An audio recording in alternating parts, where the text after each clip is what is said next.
বাংলাদেশের অপরাধ জগতে এক নতুন এবং গভীর উদ্বেগের জন্ম দিয়েছে শীর্ষস্থানীয় ও কুখ্যাত সন্ত্রাসী সুব্রত বাইনের কন্যা সিনথিয়া বিথির গ্রেফতার। সোমবার র্যাপিড অ্যাকশন ব্যাটালিয়ন র্যাব 11-র একটি বিশেষ টিম উচ্চ পর্যায়ের নিরাপত্তা সূত্রে সুনির্দিষ্ট তথ্যের ভিত্তিতে তাকে কুমিল্লা থেকে গ্রেপ্তার করে। জুলাই অভ্যুত্থানের অন্যতম আলোচিত মুখ শরীফ ওসমান হাদির উপর সাম্প্রতিক সশস্ত্র হামলার পেছনে এই আন্ডারওয়ার্ল্ড পরিবারের কোনো সংশ্লিষ্টতা রয়েছে কিনা সেটাও খতিয়ে দেখছে গোয়েন্দারা।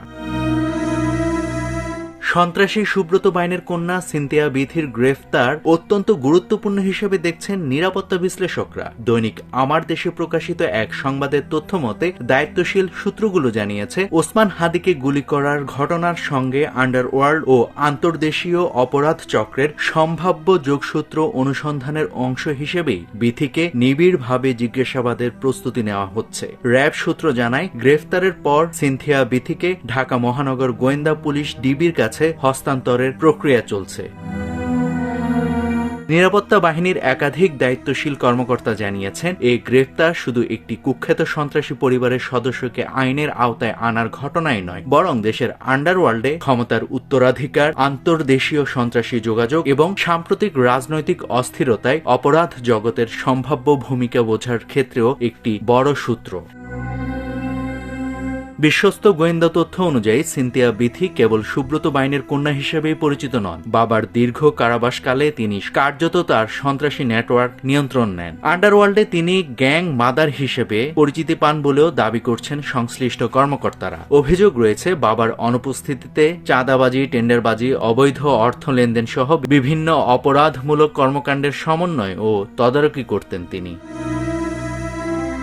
গোয়েন্দারা বলছেন, বিথির নেতৃত্ব ছিল প্রযুক্তি নির্ভর ও তুলনামূলকভাবে আরও কৌশলী। তিনি সুব্রত বাইনের রেখে যাওয়া অস্ত্র ভাণ্ডার ও প্রশিক্ষিত ঘাতক দলের সঙ্গে নিয়মিত যোগাযোগ বজায় রাখতেন বলে ধারণা করা হচ্ছে। ফলে দূর থেকেই তিনি তার অনুসারীদের মাধ্যমে অপরাধ কার্যক্রম সক্রিয় রাখতে পারতেন। তদন্ত সংশ্লিষ্ট সূত্রগুলো আরও জানায়, সিনথিয়া বিথির কর্মকাণ্ড কেবল দেশের ভেতরে সীমাবদ্ধ ছিল না। ভারতের কয়েকটি সন্ত্রাসী গোষ্ঠী ও অপরাধ চক্রের সঙ্গে তার গোপন যোগাযোগ ছিল কিনা তা নিয়েও গুরুত্বের সঙ্গে তদন্ত চলছে। এই আন্তর্দেশীয় সংযোগের মাধ্যমে সুব্রত বাইনের নেটওয়ার্ক আরও শক্তিশালী করার চেষ্টা চলছিল বলেও সন্দেহ করা হচ্ছে।